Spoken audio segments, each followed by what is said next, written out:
주님께서 여러분과 함께 마르코가 전한 거룩한 복음입니다. 그때 예수님께서 회당에 들어가셨는데 그곳에 한쪽 손이 오그라든 사람이 있었다. 사람들은 예수님을 고발하려고 그분께서 안식일에 그 사람을 고쳐주시는지 지켜보고 있었다. 예수님께서 손이 오그라든 사람에게 일어나 가운데로 나와라 하시고 그들에게 말씀하셨다. 안식일에 좋은 일을 하는 것이 합당하냐? 남을 해치는 일을 하는 것이 합당하냐? 목숨을 구하는 것이 합당하냐? 죽이는 것이 합당하냐? 그러나 그들은 입을 열지 않았다. 그분께서는 노기를 떼시고 그들을 둘러보셨다. 그리고 그들의 마음이 완고한 것을 몹시 슬퍼하시면서 그 사람에게 손을 뻗어라 하고 말씀하셨다. 그가 손을 뻗자 그 손이 다시 성하여졌다. 바리사이들은 나가서 곧바로 헤로데 당원들과 더불어 예수님을 어떻게 없앨까 모의를 하였다. 주님의 말씀입니다.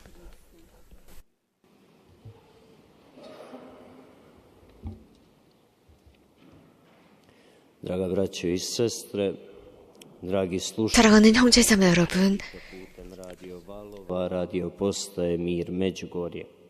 라디오 미 메주거리 방송을 통해서 미사에 참여하고 계시는 청취자 신자 여러분, 오늘 우리는 복음에서 특히 마르코 복음을 들었습니다. 이 복음에서 마르코 복음사가는 바리사이와 예수님과의 토론 장면을 보여주고 있습니다. 즉, 손이 오그라든 사람을 가운데 두고 한 토론이었습니다. 여기에서 바리사이와 예수님 사이에 굉장히 깊은 갭이 있는 것을 보여주고 있습니다. 즉, 안식일에 관해서 그리스도와 바리사이 사이의 논쟁입니다. 여기에 그리스도의 새로운 가르침, 그분의 인성이 드러나고 있습니다. 오늘 복음 첫 부분에서부터 예수님께서는 바리사이에 관해서 어떤 생각을 하시는지, 바리사이는 예수님을 어떻게 생각하는지 보여주고 있습니다. 바리사이들은 예수님을 단죄하려고 기회만 노리고 있습니다. 오그라든 손을 가진 사람을 어떻게 그를 대하는지 보고자 했습니다. 그래서 안식일에 정말 그 사람을 고쳐주시는지 지켜보고 있었습니다.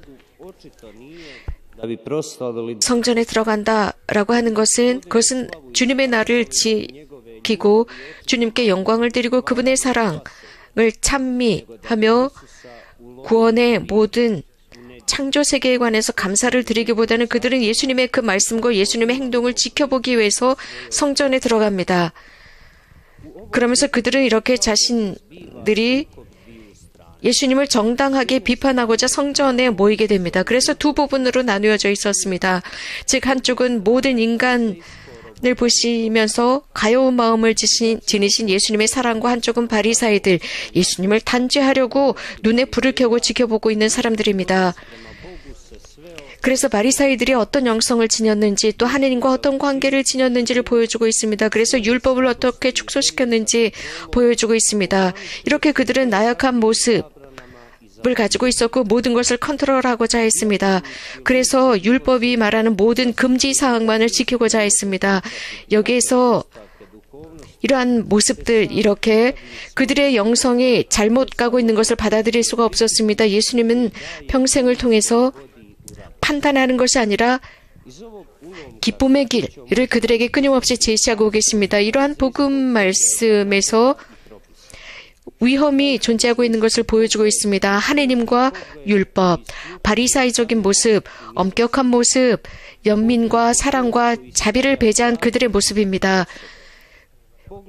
무엇보다도 사람보다도 율법을 먼저 생각하고 있습니다. 그들의 교만을 드러내고 있습니다.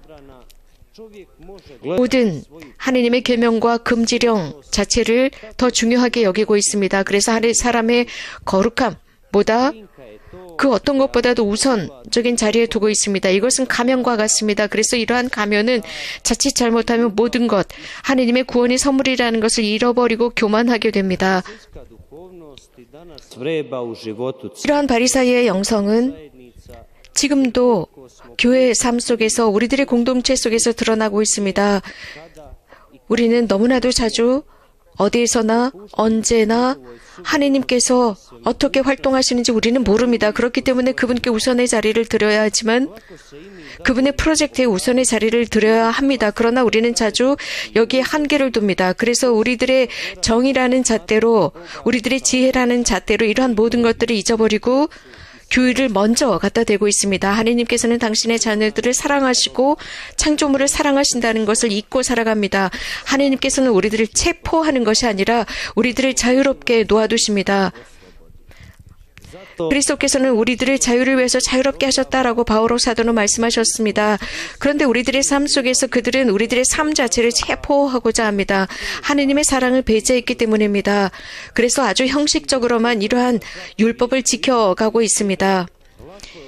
이렇게 하느님의 계명을 잘못 혹은 축소시키거나 변형시켰을 때 자칫 잘못하면 심판관이 될 수 있습니다. 그래서 다른 사람을 위한 기쁜 행동, 착한 행동을 하기보다 엄격한 잣대를 가져다 대게 됩니다. 자유가 얼마나 중요한지 그 가치를 잃어버립니다. 이렇게 엄격한 잣대를 재다 보면 우리는 자유를 잊어버리게 됩니다. 그래서 이런 하나님의 법은 감옥에 가두는 것이 아니라 자유롭게 하나님의 말씀을 살아갈 수 있도록 도와주어야 합니다. 당연히 마르코는 여기에서 강조하고 있는 것은 그리스도께서 그 사람들을 한가운데로 끌어내셨다고 했습니다. 일어나 가운데로 나와라.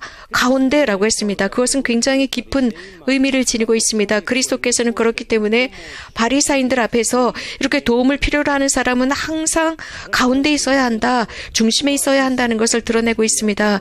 사랑하는 형제자매 여러분, 이 복음의 진리는 우리들의 일로 하여금 우리들의 삶에 위로를 가져다 주고 있습니다. 즉 우리들의 삶에 우리는 자주 하나님을 필요로 한다는 것입니다.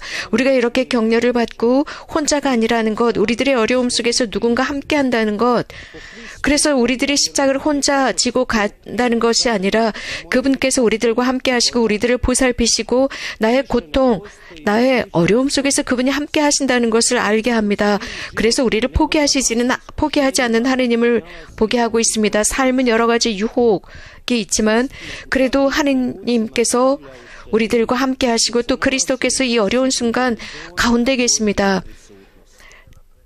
그럴 때 나는 하느님의 현존의 그 한가운데 있기 때문에 안전합니다. 한편으로는 일어나 가운데로 와라 라는 말씀은 우리 그리스도인들에게 가르침이 됩니다. 어려움을 가지고 있는 사람들을 우리들의 인생의 가운데, 우리들의 활동의 가운데로 이끌어야 한다는 것입니다. 우리 자신이 가운데가 아니라 그 사람들을 가운데로 이끌어야 한다는 것입니다.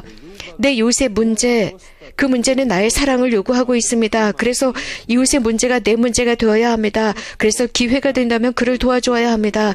그리스도의 질문은 바로 이것입니다. 즉 율법, 안식일에 선한 일을 해야 하냐, 악한 일을 해야 하냐, 생명을 구해야 하냐, 죽이는 것이 합당하냐라고 묻습니다. 선을 행하는 것과 악을 행하는 것이 똑같은 것이냐? 라는 것입니다.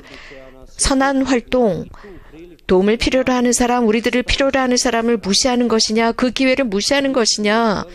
이것은 바로 악한 부분에 서는 것입니다. 천상 아버지께서는 당신 아들을 통해서 드러내셨습니다. 그래서 도움을 필요로 하는 사람들을 가운데 두라고 말씀하셨습니다.